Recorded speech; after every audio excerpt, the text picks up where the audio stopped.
E aí, tô de volta, hein? Estavam com saudade de mim? Espero que sim. Mas do que eu sei que vocês estão com saudade mesmo é de ver o Vascão jogando bola. É ou não é?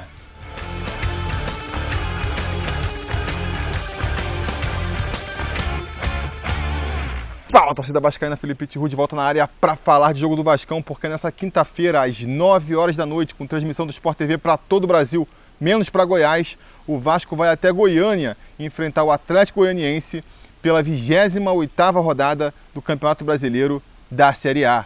Um jogo cercado de expectativas aí por conta de todas as mudanças que a gente viu no time do Vasco, né? O Vasco acho que foi o clube da Série A aí que mais seguiu ao pé da letra aquele mantra do ano novo, vida nova.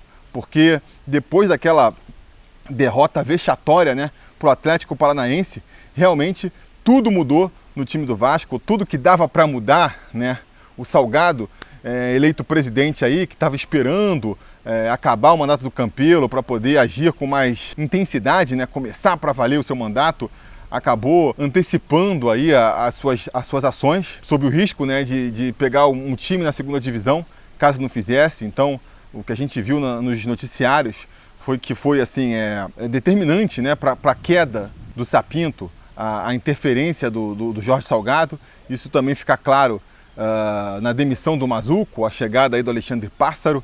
Vamos ver se a gente fala sobre isso mais para frente, em algum futuro vídeo, né? Mas vamos falar um pouco nesse vídeo agora, então, da queda do Sapinto, né? Já que eu não consegui falar na época em que ele foi demitido.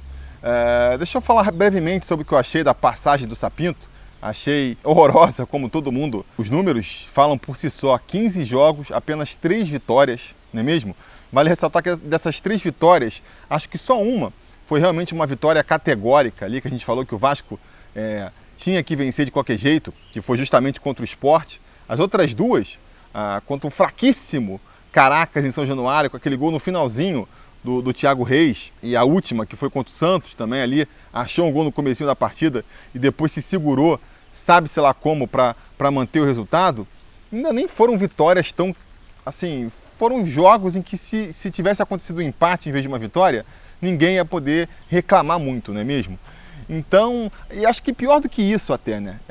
No começo do trabalho do Sapinto, em nenhum momento foi um trabalho, né, que chegou a empolgar a torcida.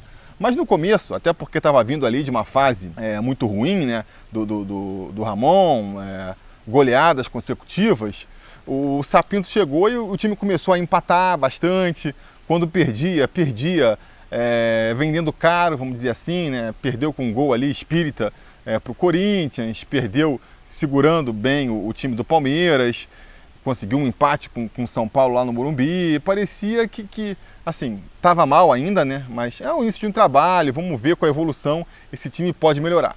Só que ali do meio para o final do trabalho do Sapinto, mais ou menos na época em que ele pegou a Covid, né? E acabou tendo que ser afastado, até fazendo um paralelo com o Ramon também, quando ele pega a Covid tem que ser afastado do time também, acabou, acho que acelerando, né, a queda dele.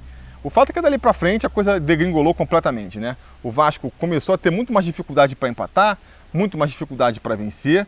Assim, os empates, as vitórias que aconteceram foram muito suadas, foram muito circunstanciais, enquanto as derrotas não. As derrotas foram sempre derrotas acachapantes, né? Derrotas incontestáveis, onde o time em nenhum momento mostrou nenhum poder de reação. Foi assim contra o Ceará, foi assim contra o Grêmio e foi assim no jogo final contra o Atlético Paranaense. Então, acho que não fazia mais nenhum sentido segurar o Sapinto, né? O Sapinto que veio, acho que quando você traz um técnico estrangeiro, você está confiando muito que ele vai entregar algo novo na parte tática, né?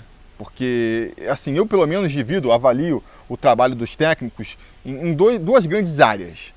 Justamente essa questão tática, de como ele vai armar o time, de jogadinhas que o time vai tentar, sacações que ele vai ter ali de escalação, pegar esse jogador e botar lá, pegar aquele jogador de lá e trazer para cá.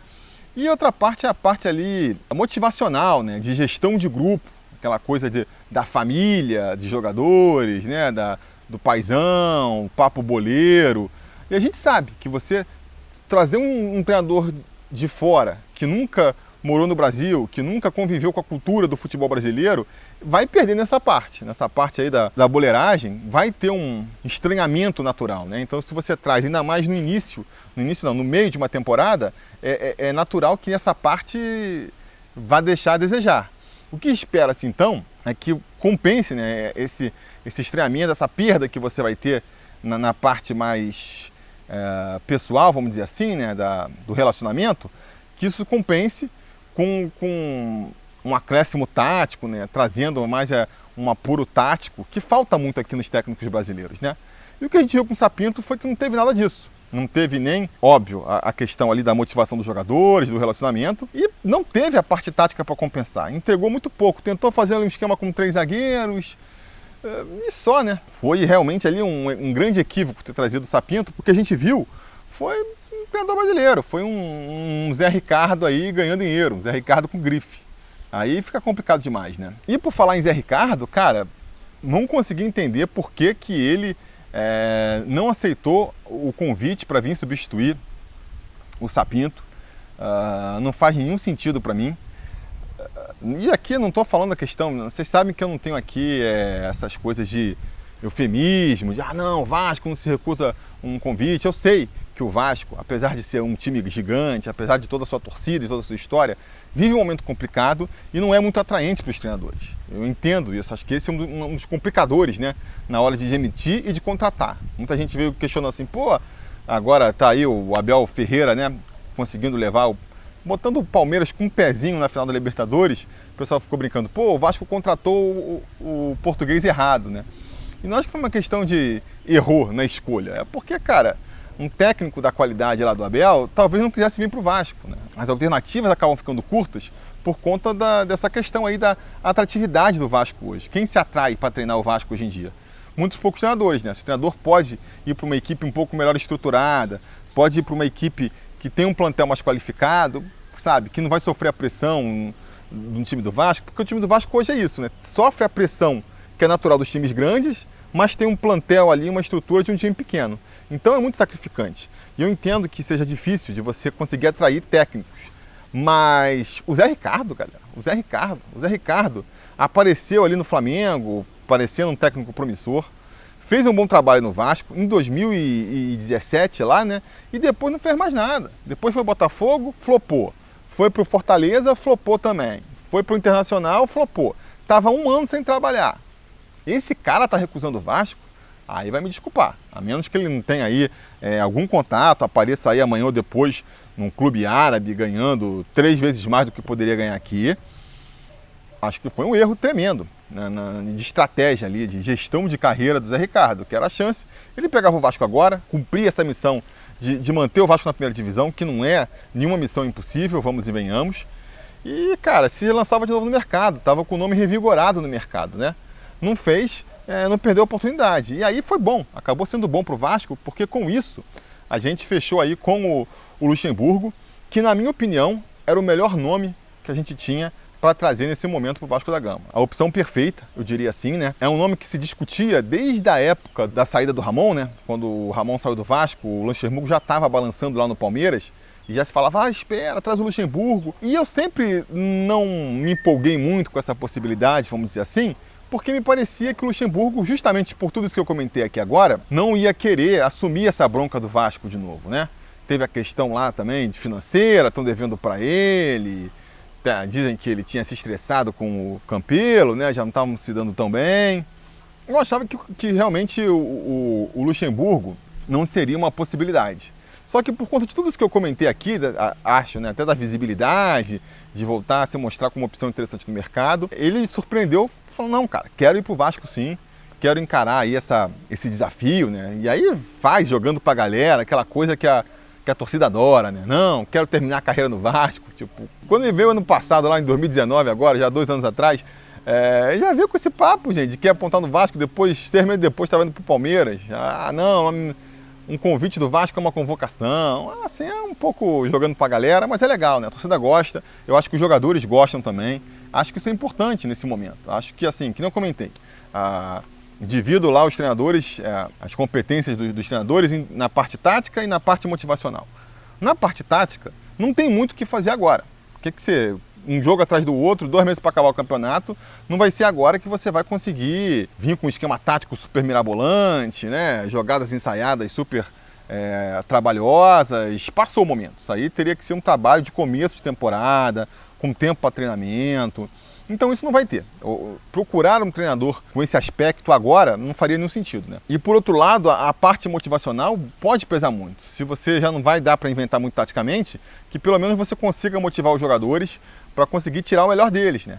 E eu acho que o Luxemburgo pode fazer muito bem isso. Eu vejo aí 3 qualidades nessa vinda dele para o Vasco agora, né? A primeira, uma coisa que só ele conseguiria, é que ele conhece muito desse elenco aí, né? Estava há um ano atrás no Vasco, né? Um pouco mais de um ano, né? Saiu em dezembro de 2019, está voltando agora em janeiro de 2021. Então ele conhece muito do pessoal que está lá no Vasco agora, estava na época dele. Aparentemente também não rolou nenhum estresse entre elenco e treinador, né? Parece que os jogadores que estavam lá na época pediram para ele voltar. Normal também, né? Atravessaram uma fase boa com o Luxemburgo e devem sentir saudade dessa época. Então isso é muito bom. Taticamente falando, a gente sabe, o Luxemburgo acabou ficando um pouco ultrapassado aí. Não é mais um técnico inventivo, um técnico inovador nessa parte tática. Mas sabe fazer o arroz com feijão muito bem, sabe armar um timezinho ali, aquele básico, né? Que é o que dá para fazer agora, então também não adiantava, mesmo que ele fosse super inovador taticamente, não ia poder fazer muita coisa, ia ter que fazer o básico mesmo, então não perdemos nesse sentido. E cara, é um técnico super motivacional, né? Esse discurso aí que inflama a torcida e que inflama os jogadores também, né? Já viu aquela brincadeira lá, o Juninho pode namorar, né? Até isso marca bastante. Uma das coisas aí que irritava no Sapinto, a gente via que o Juninho entre as possibilidades, as limitadas possibilidades do elenco do Vasco, um jogador que poderia render ali, e ele, ele não obedece o esquema tático, ele é meio indisciplinado, então não quer aproveitar, ficava de má vontade com o garoto. Aí já chega o Luxemburgo naquele jeito dele, não, ele gosta de namorar, mas tudo bem, o importante é jogar bola, tem que dar liberdade. Então a gente já cria essa esperança também, né? A esperança, né, numa recuperação do Vasco passa muito por uma recuperação dos jogadores, para que a gente consiga melhorar um pouco aí o nível técnico do time, né? Então estamos falando aí do Thales, que foi descoberto pelo Luxemburgo e viveu a sua melhor fase, comandado pelo Luxemburgo, dele voltar a ter essa confiança, né? O próprio Juninho ter chance e conseguir desenvolver seu futebol. Fala-se muito no Pikachu, que deve ser titular de novo aí, vamos falar sobre ele aí. Mas antes quero também ressaltar outro ponto importante, que o pessoal comentou até na época do Zé Ricardo, mas vale também para o Luxemburgo, né? Uma coisa que até atrapalhava, foi colocado como mais um problema para eventual volta dele, foi o fato de que ele já pegou a Covid aí, chegou a ficar internado, né? Passou aí por maus bocados. Mas isso, uma vez que ele passou e está se recuperando aí, graças a Deus não aconteceu nada de mais grave com ele, é mais um ponto positivo na volta do Luxemburgo, né? Porque imagina você traz um técnico agora para jogar aí 12 jogos, o cara pega a Covid, tem que ser afastado e ficar fora de 3 jogos, né? A gente lembra aqui de novo, Ramon, a coisa já estava indo mal, mas começou a degringolar quando o Ramon pegou Covid e deve ficar 10 dias afastado. Com o Sapinto, mesma coisa. E com o Luxemburgo isso já não vai acontecer, porque ele já pegou aí 2 vezes até, né? Teve uma primeira vez que deve ter sido um falso positivo, quando ele estava no Palmeiras ainda, ele foi afastado, agora pegou e foi internado, acho que não vai ter nem mais falso positivo, né? Todo mundo já sabe que ele já pegou a Covid, então vai ficar aí no trabalho sem interrupções, isso vai ser muito bom nesse momento agora, né? E aí, uma das grandes expectativas justamente para esse primeiro jogo da volta do Luxemburgo é como que ele vai armar a equipe, né? Como vai ser o desempenho da equipe, como é que os jogadores vão se comportar agora com o comando do Luxemburgo. Acho que essa partida aí a gente não pode tirar grandes conclusões, né? Que, se for mal, é porque não vai funcionar, nem nada disso, mas já é um bom indicativo, né? Por outro lado, se for bem, se de repente o time muda, porque a gente está vindo aí de uma derrota cachapante pro Atlético Paranaense, né? Se depois de 10 dias o Luxemburgo chega e o time já mostra outra cara, já mostra outra vontade, isso pode mostrar que a parte ali psicológica e motivacional realmente está fazendo o seu papel, né? E até a questão do posicionamento dos jogadores mesmo pode estar interferindo, por mais que isso, normalmente, você precisa de mais um tempinho de ajuste, né? Ele vai tentar alguma coisa aqui hoje, de repente isso não funciona, aí tira um jogador, bota outro. Isso a gente pode precisar de mais um tempo, até para saber se está funcionando ou não, né? Sobre a partida então, a escalação que estão falando aí que vai a campo nesse jogo contra o Atlético Goianiense é o Fernando Miguel no gol, nenhuma novidade aí, Léo Matos na direita, o Ricardo deveria voltar a ocupar sua posição ali pela direita, o que é engraçado também, né? Já que a gente lembra, na época, na primeira passagem do Luxemburgo, ele não gostava de escalar o jogador por ali, porque ele jogando de pé trocado, mas aparentemente viu que o garoto se sai bem por ali. Para mim, é um dos zagueiros que está em melhor fase técnica no Vasco, merece, para mim seria ele ou o Marcelo ali jogando pela direita. Ele vai apostar no Ricardo Graça, acho uma boa escolha. E o Leandro Castan, nosso capitão aí do time, liderança do time, jogando na zaga pela esquerda, fechando a zaga o Henrique, que depois aí de uns jogos do Neto Borges, acabou se apresentando mesmo mais uma temporada que a gente vai fechando e que depois de contratações e tudo mais, a gente chega à conclusão de que o Henrique era a melhor opção para a lateral esquerda mesmo, né? Defensivamente, pelo menos, ele segura a ponta por ali, pode fazer um esquema mais clássico. O Henrique fica segurando ali na defesa e isso ajuda até a liberar mais o Thales lá na frente. Pode se pensar num esquema tático desse jeito, né? Outra grande inovação aí, né, novidade desse time do Vasco, ao que tudo indica, é o Bruno Gomes jogando como primeiro volante. Acho muito interessante essa decisão também. Ter ali um volante mais marcador mesmo, né?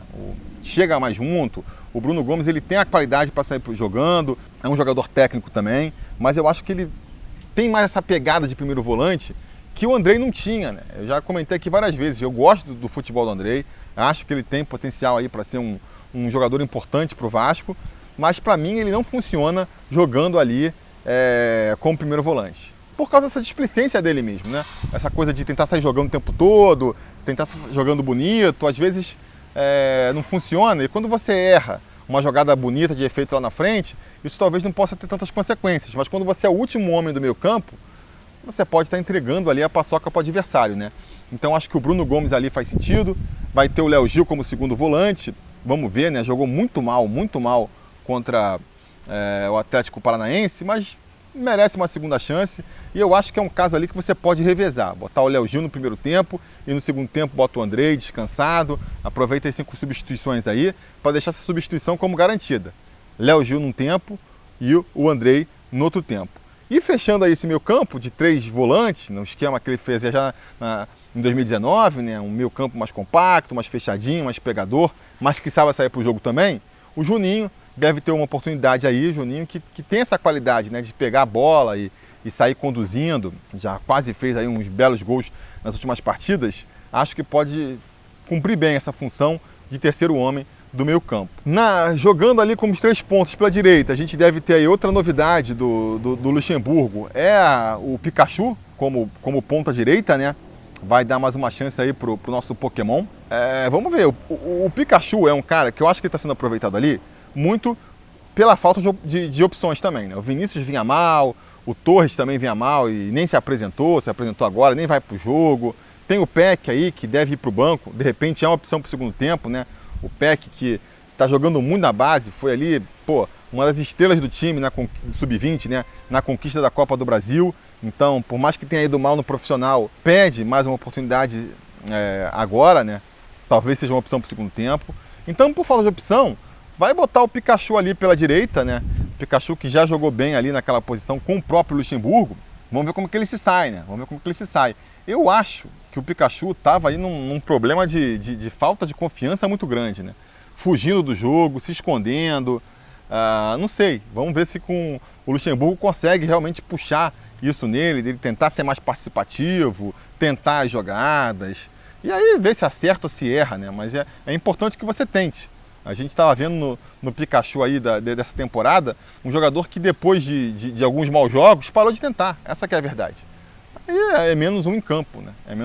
Então, se o Pikachu voltar e jogar bem nessa partida, vai ser aí mais um bônus, né? Uma grande mérito que a gente tem que dar para o Luxemburgo, vai ter muito do dedo do Luxemburgo nessa história. E insisto, não é nem uma questão tática, eu acho que é uma questão mais assim, motivacional mesmo, de conseguir fazer ele voltar a ser um jogador que procura se envolver na partida, não é mesmo?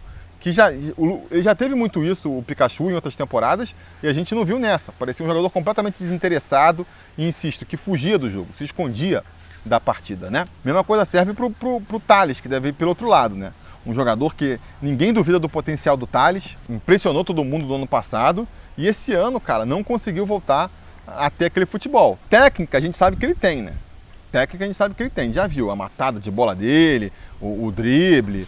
Então acho que é uma questão de confiança, de achar a sua posição em campo e vamos torcer pro Luxemburgo, né, que fez ele jogar bem, se destacar no passado, ele conseguir voltar a recuperar esse futebol. Se o Luxemburgo conseguir essa proeza de fazer o Tales jogar esse ano que ele vinha jogando no ano passado, ou no ano retrasado agora, né, cara, só isso já vai ajudar bastante nessa missão de manter o Vasco na primeira divisão, até porque agora ele vai ter ali como companheiro dele de ataque o Germancano, que esse aí nunca decepciona. Se a bola chegar lá na frente, a gente sabe que ele deixa o dele, precisa de umas 2, 3 chances para marcar um gol. E vamos torcer para esse esquema tático do Luxemburgo tirar proveito disso, né? O Luxemburgo conseguir armar ali algumas jogadas, um esquema em que a bola chegue mais no nosso argentino, porque aí a gente sabe que ele não vai perdoar, não vai perdoar. Então é isso, né? A expectativa é grande para essa partida, a gente espera ver um Vasco um pouco melhor do que vinha havendo com o Sapinto. Não é difícil, não é mesmo? Não é difícil. Acho que também pode não acontecer no primeiro momento, né? Vejo a torcida muito empolgada com o Luxemburgo, é compreensível pelo que ele fez em 2019, pelo esse jeito dele. Ele é um cara que realmente sabe conquistar a torcida com as palavras. Até participei lá do Bom Dia Vascaínos, lá no Atenção Vascaínos. Vou deixar o link aqui no final para vocês assistirem caso queiram, perguntando qual a expectativa com o Luxemburgo, se dá, até onde pode chegar. Acho que assim, até a pergunta dá o tom da expectativa da torcida, né? Eu acho que se ele conseguir fazer a gente permanecer na primeira divisão com tranquilidade, sem chegar na última rodada desesperado, arrancando cabelos, dependendo de resultado ainda, eu já vou me dar por satisfeito. Vamos torcer para que seja isso que aconteça, né? E que isso comece agora. Então vou apostar aí. Por mais que eu ache que o empate não seja um mau resultado, vou apostar aí, uma aposta otimista, né? Vascão vencendo 1-0 com o gol do Germancano, aqueles 3 pontos clássicos, só o que precisa, já vai ser uma baita de uma injeção de confiança, né? Nesse time, no trabalho do Luxemburgo, vai ajudar muito a gente para as próximas rodadas que vão ser decisivas. Contra o Botafogo e contra o Coxa em casa, vão ser as rodadas decisivas para o futuro do Vascão. Mas deixa eu chamar então aqui um conselheiro, o Gabriel Araújo, que acertou o placar da última rodada, né? Foi o gato mestre da última rodada, e que só isso já mostra que é um cara também mais pé no chão, assim, né? Mais cauteloso, né? Afinal de contas, apostou que o Vasco perderia por 3-0 do Atlético Paranaense. Vamos ver o que o Gabriel espera para essa partida, qual a expectativa dele para essa partida. Diz aí, Gabriel. Fala aí, Thiago. Fala aí, galera, sobre o Vasco. Quem fala é Gabriel Araújo. Bom, meu palpite para Atlético Goianiense e Vasco vai ser 1-1, gol de Germancano. Eu acho que o Atlético Goianiense é um adversário bastante complicado jogando em Goiás e por isso eu acho que vai ser um confronto bastante parelho. Apesar da chegada do Luxemburgo, né, que traz uma motivação a mais para a equipe, traz uma confiança para o elenco. Até porque o Luxemburgo já trabalhou com esse time na temporada passada, né? Conhece os jogadores que são pilares do nosso time, como o Leandro Castan, como o Fernando Miguel. Mas ainda assim, eu acho que tivemos muito pouco tempo de trabalho, menos de uma semana. Justamente em cima disso, eu acho que vai ser muito difícil a gente conseguir uma vitória lá em Goiás. Então, justamente por conta disso, eu acho que o empate está até de bom tamanho, e justo também.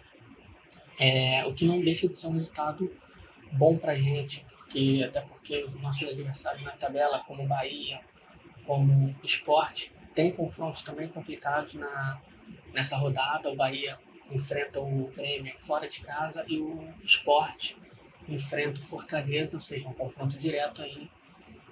Ou seja, por mais que alguma das duas equipes vá pontuar, alguma das duas equipes também vai estar deixando de pontuar, o que é importante pra gente.